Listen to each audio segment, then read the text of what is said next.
시드기야 제9년 10째 달 10일에 바벨론 왕 느부갓네살이 그의 모든 군대를 거느리고 예루살렘에 치러 올라와서 그 성에 대하여 진을 치고 주위에 토성을 쌓음에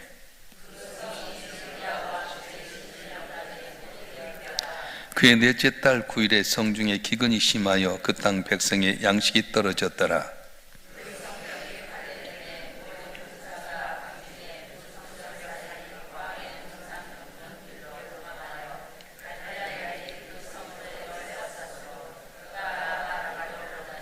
갈대의 군대가 그 왕을 뒤쫓아가서 여리고 평지에서 그를 따라 잡음에 왕의 모든 군대가 그를 떠나 흩어진지라.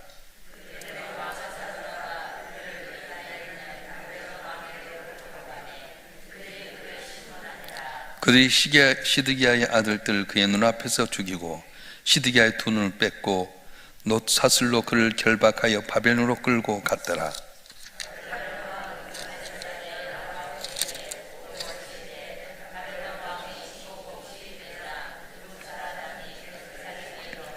여호와의 성전과 왕궁을 불사르고 예루살렘의 모든 집을 귀인의 집까지 불살랐으며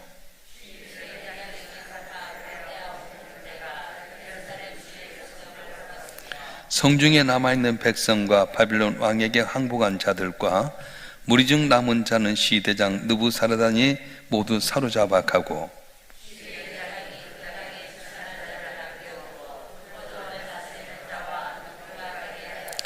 갈대아 사람이 또 여호와의 성전에 또 두 놋기둥과 받침들과 여호와의 성전의 놋바다를 깨뜨려 그 놋을 바벨론으로 가져가고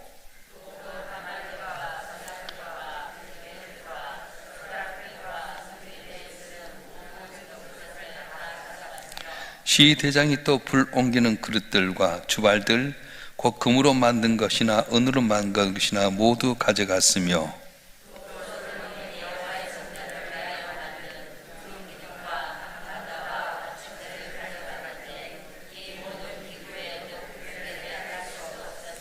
그 한 기둥은 높이가 18규빗이요 그 놋 꼭대기에 놋 머리가 있어 높이가 3규빗이요 그 머리에 틀린 그물과 성류가 다 놋이라.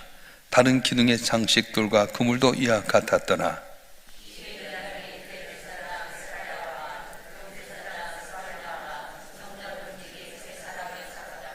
또 성중에서 사람을 사로잡으니 곧 군사를 거느린 넷이 한 사람과 또 성중에서 만난 바 왕의 시종 5사람과 백성을 징집하는 장관의 서기관 한 사람과 성중에서 만난 바 백성 60명이라.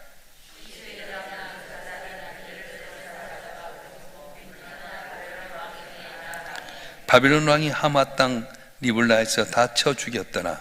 이같이 유다가 사로잡혀 본토에서 떠났더라.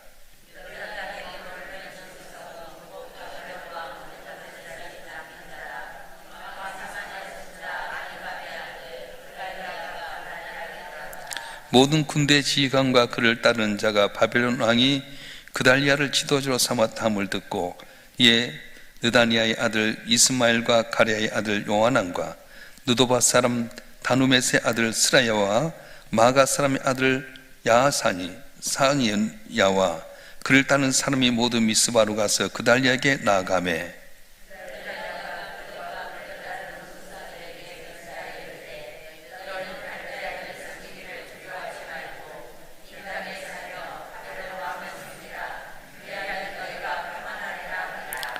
칠월의 왕족 엘리사마의 손자 느다나의 아들 이스마엘이 부하 10명을 거느리고 와서 그달리아를 쳐 죽이고 또 그와 함께 미스바에 있는 유다 사람과 갈대아 사람을 죽인지라.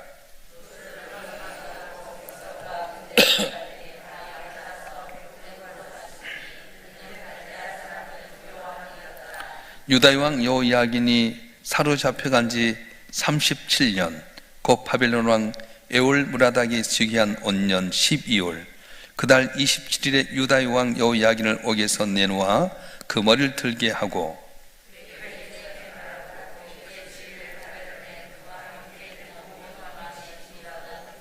그 제수의 의복을 벗게 하고 그의 일평생에 항상 왕의 앞에서 양식을 먹게 하였고 그가 쓸 것은 날마다 왕에게서 받는 양이 있어서 정신토록 끊이지 아니하였더라. 아멘. 할렐루야. 오늘 열왕기하 마지막 장을 이렇게 듣게 되신 또 하나님께 영광된 여러분의 삶 가운데 큰 은혜가 함께하길 바랍니다. 오늘 본문의 말씀은 이제 열왕기의 마지막 장인데요, 이스라엘 역사를 간단하게 소개하면 요셉이 애굽의 국무총리 되어서 야곱의 70인이 애굽 땅에 가서 살게 됩니다. 그때는 이스라엘이 단지 잉태했을 뿐이었습니다. 출애굽하면서 비로소 이스라엘이라고 하는 나라가 나타나기 시작했는데, 하나님께 그들에게 노예의 근성 또 세속적인 근성을 빼내기 위해서 광야에 40년의 생활을 하는 가운데 마침내 가나안에 가게 됩니다. 그런데 가나안 땅에 들어가서 그들이 교만함으로 사사라고 하는 사사를 세워서 사사 시대가 진행이 됩니다. 그 시대가 바로 약 300년의 시간이 되는데요, 그때 하나님 사사라고 하는 사사를 세워서 대지자로서 통치하는데, 그때는 신정 통치였습니다.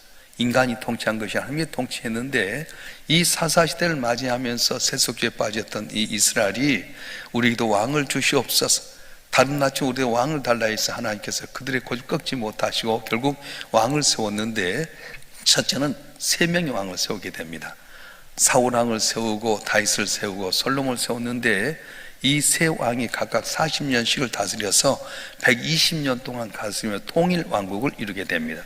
그래서 통일 왕국이 바로 120년의 세월인데, 근데 솔로몬의 아들 르호보암 때 나라가 두 동강이 나게 됩니다. 그래서 10지파를 데리고 르호보암이 북쪽 이스라엘 세우게 되고, 남쪽에는 유다 지파와 베냐민 지파가 남아서 남쪽 유다, 또 오늘날 유대라고 하는 그 나라가 생기게 됩니다.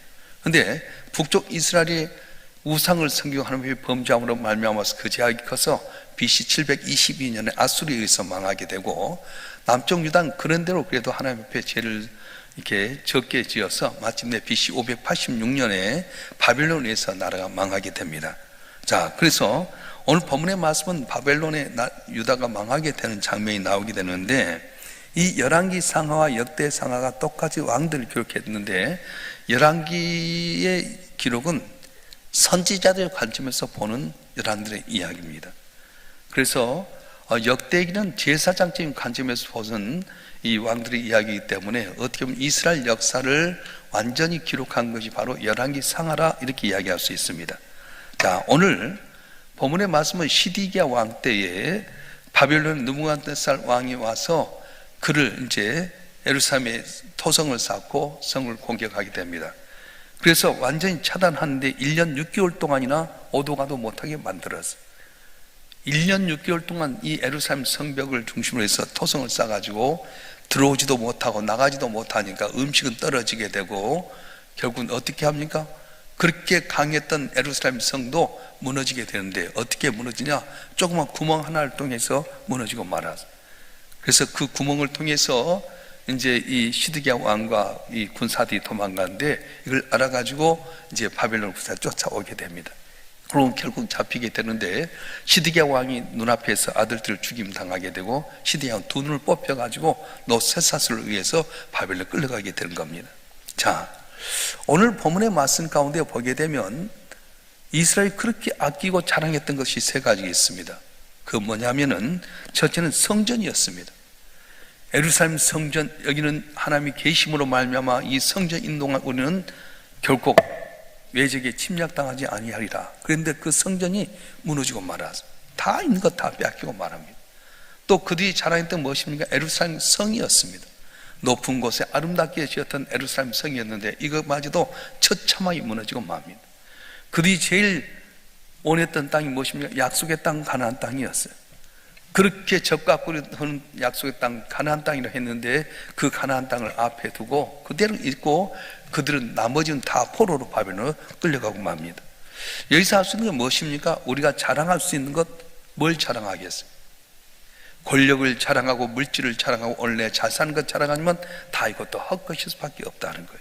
우리 자랑이 무엇입니까? 오직 예수밖에 없는 줄 믿습니다. 하늘 보좌 버리시고 이 땅에 오셔서 자, 여러분을 구원하기 위해서 십자가에 못 박혀 죽으셨다가 부활하시고, 천국에서 우리의 처소를 예비하시고 택한 백성을 이끌어 가신 바로 그 예수밖에 자랑할 것이 없다고 하는 겁니다. 자, 그래서 우리는 바로 주님으로 말미암아 즐거워해야 됩니다. 장로교의 열의문답에 보게 되면 제1의 목적은 우리 인간의 하나님을 영화롭게 하고 영영토록 즐거워하는 것이다. 다시 말하면 하나님으로 말미암아 즐거워하고 하나님을 기쁘게 하고 하나님을 영화롭게 하는 목적이라고 말씀합니다.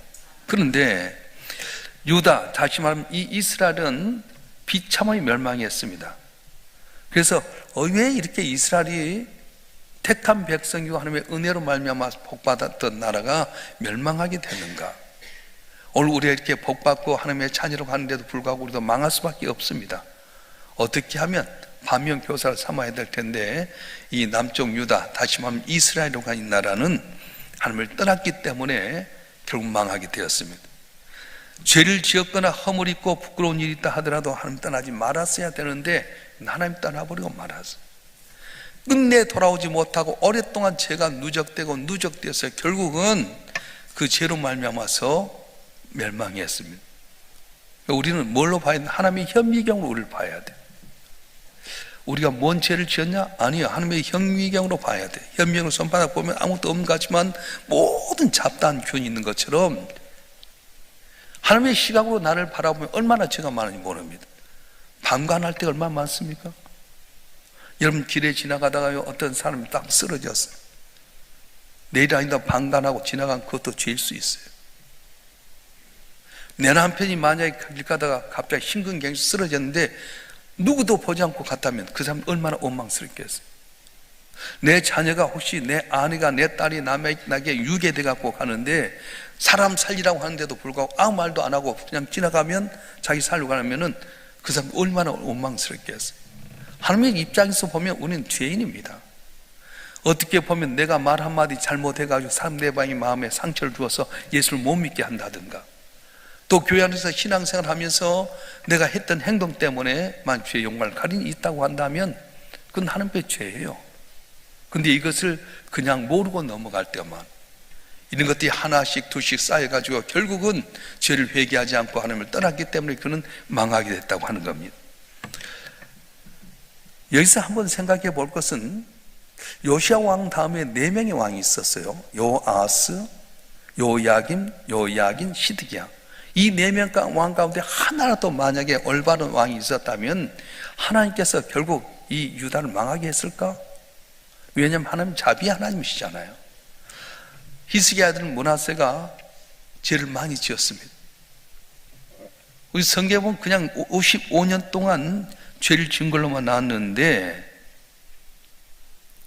그런데 그러지 않아요.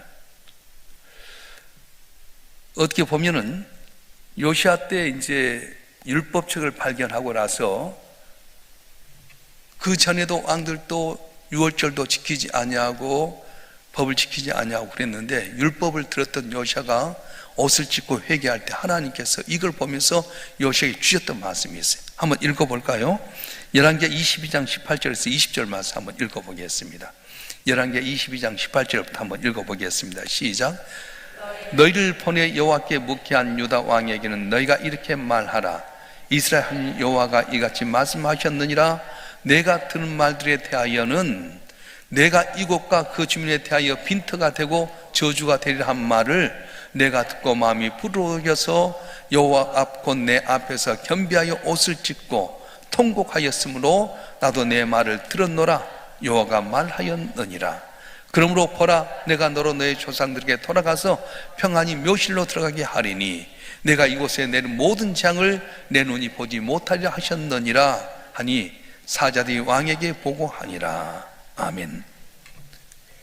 그 전 왕부터 우상을 섬기고 한 마음을 아프게 해서 내가 완전히 어렵게 만들게 하겠다 그랬는데, 요시야가 이 말을 듣고 애통하고 자복하고 마음이 부드러워지니까 하나님께서 하신 말씀이 내가 너로 너의 조상들에게 돌아가서 평안히 묘실로 들어가게 하리니 내가 이곳에 내는 모든 재앙을 내 눈이 보지 못하리라 하셨느니라. 재앙이 임하게 될 텐데 네가 겸비해서 회개하니까 너는 그 재앙 보지 않겠다, 넘어가게 하겠다 말씀하신 거예요. 이스라엘의 극한 왕이었던 아비라고 하는 왕이 있었습니다. 이세벨로 말미암아서 더욱더 발과 아사를 섬겼던 왕인데, 그럴 때 엘리야 선지자를 통해서 경고합니다. 그때 엘리야의 말을 들었던 아합이 회개하는 척해요. 그런데 하나님께서는 이 아합이 회개하는 척했는데도 불구하고 그에게 은혜를 주셨던 거예요. 열왕기상 21장 29절 말씀 한번 읽어볼까요? 열왕기상 21장 29절 시작. 아합이 내 앞에서 겸비함을 내가 보느냐? 그가 내 앞에서 경계함으로 내가 재앙을 저희 시대는 내리지 아니하고 그 아들의 시대야 그의 집에 재앙을 내리라 하셨더라. 아멘. 악한 왕이었던 아합인데 엘리야 선지자를 통해 경고할 때 그가 겸비해서 회개했더니 내가 네 때에는 재앙을 내리지 않겠다, 네 아들 때부터 내리겠다 말씀하셨어요. 하나님 자비하신 하나님이십니다.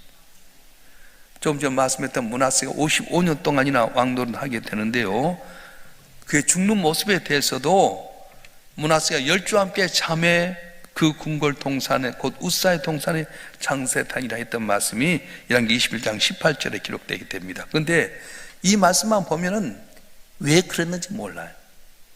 므낫세가 많은 죄를 지었는데 왜 하나님께서는 55년 동안 왕이 되게 하고 그 조상과 편안하게 자게 했는가? 근데 역대하 33장 12절 13절에 보게 되면 이 므낫세가 회개하는 장면이 나옵니다. 한번 읽어볼까요? 역대하 33장 12절 13절 시작.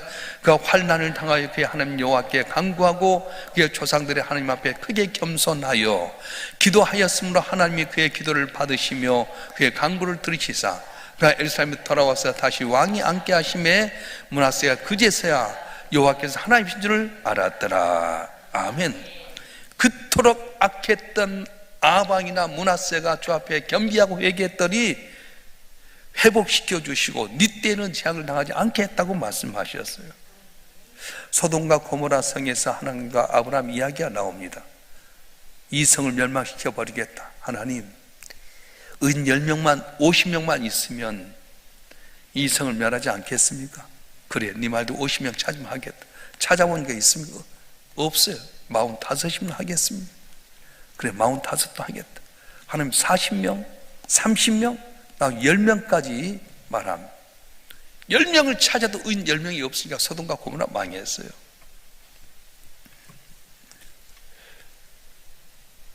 하나님께서는 50명부터 10명까지 계속 낮춘 애누리를 하게 됩니다.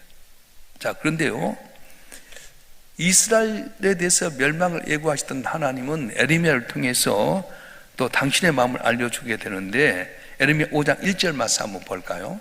에레미야 5장 1절 말씀 시작. 너는 예루살렘 거리로 빨리 다니며 그 넓은 거리에서 찾아보고 알라. 너희가 만일 정의를 행하며 진리를 구하는 자를 한 사람이라도 찾으면 내가 이 성을 용서하리라. 아멘. 한 사람도 찾으면 내가 이 성을 용서하리라. 50명에서 10명까지 또 10명에서 1명까지 계속 애누리해서 살려주려고 하는 것이 하나님의 마음이에요.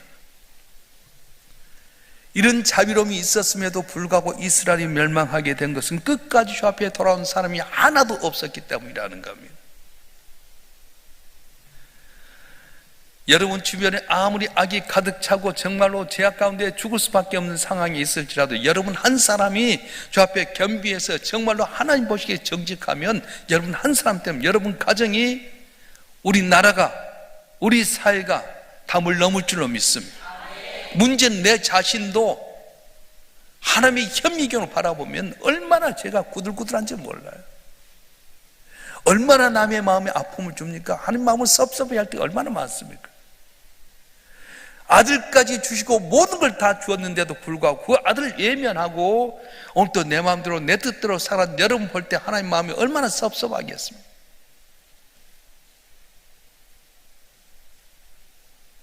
말씀하셨는데도 불구하고 내 생각대로 살면 아버님 마음 아프게 합니다.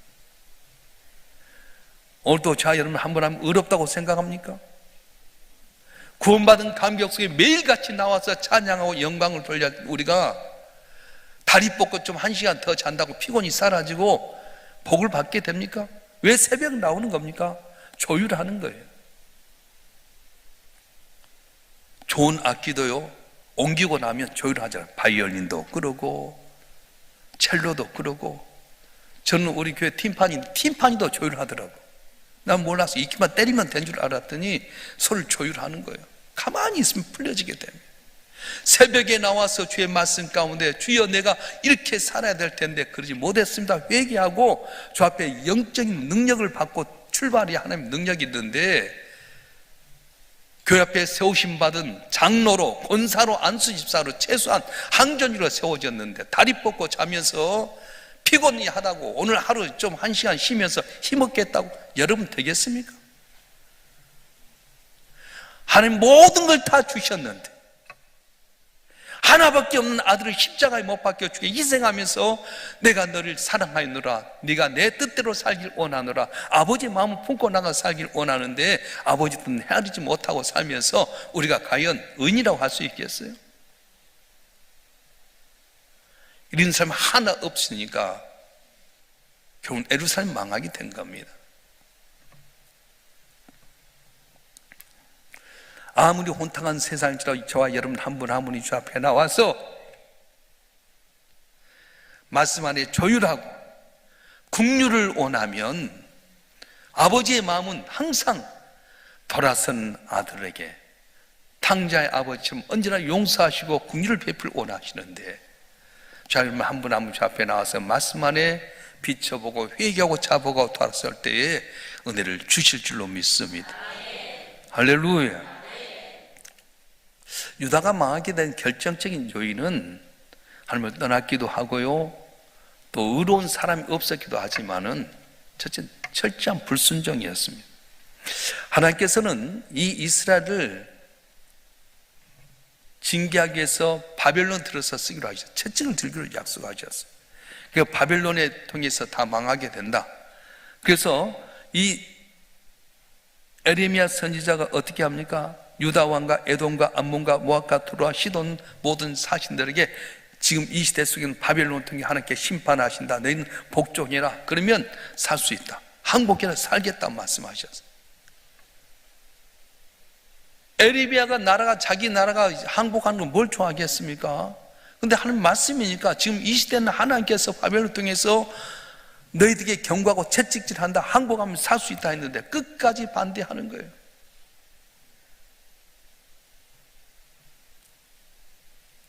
아무리 죄가 많고 죽을 수밖에 없다 할지라도 돌아서고 순종하면 살 수 있는데 결국 그들이 바빌론 대적하다가 시드기야 두 눈 뽑히게 되고 아들들 자기 눈앞에 죽게 되고요, 다 포로 잡혀간 아픔이 있게 된 겁니다. 사울 왕이 처음 왕이 되었을 때 어떻게 너무 겸손했잖아요. 40년 동안 그가 왕이 있었는데 2년만 잘 하다가 결국은 다윗을 보면서 시기 질투 모략하다가 결국은 하나님 마음에 아픔을 준 왕으로 전락하고 말았습니다.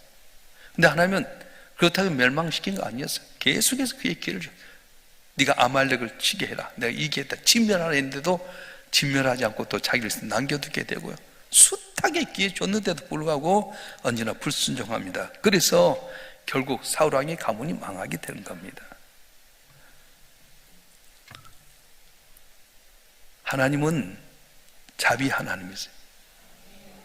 오늘 본문에 보면 요야긴이라고 하는 왕, 그러니까 이제 요시아의 아들들이 있는데 4명의 왕 가운데 요아스, 요야김, 시드기야는 요시아의 아들입니다. 근데 요야긴은 요시아 왕의 손자예요. 요야김 왕의 아들이에요. 근데 요야긴이 포로로 잡혀갔는데 37년 만에 새로 왕이 된 사람이 그를 풀어주게 되고 왕위를 회복하게 하고 자기 상에서 밥을 먹을 때 다른 왕보다 더 존귀하게 만들어 주셨어요. 한번 읽어볼까요? 27절부터 30절 말씀 한번 읽어보겠습니다. 시작. 유다의 왕 요야긴이 사로잡혀 간 지 37년 곧 바벨론 왕 에올무라닥이 즉위한 5년 12월 그달 27일에 유다의 왕 요야긴을 옥에서 내놓아 그 머리를 들게 하고 그에게 좋게 말하고 그의 진을 바벨론에 그와 함께 있는 모든 왕의 지보다 높이고 그 죄수의 의복을 벗게 하고 그의 일평생에 항상 왕의 앞에서 양식을 먹게 하였고, 그가 쓸 것을 날마다 왕에서 받는 양이 있어서 종신토록 끊이지 아니하였더라. 아멘. 하나님, 긍휼의 하나님, 아무리 죄를 많이 지었을지라도 내가 회개하고 겸비하면 용서하신 하나님이라는, 내 생각 내 뜻대로 살지 마시고 하나님의 눈으로 날 살펴보면서 잘못한 거 있으면 겸비하고 겸손하게 주 앞에 회개하고 주의 뜻대로 살아가는, 그래서 회복되고 승리하는 여러분 되기를 주님 축원합니다. 축원합니다. 기도하겠습니다.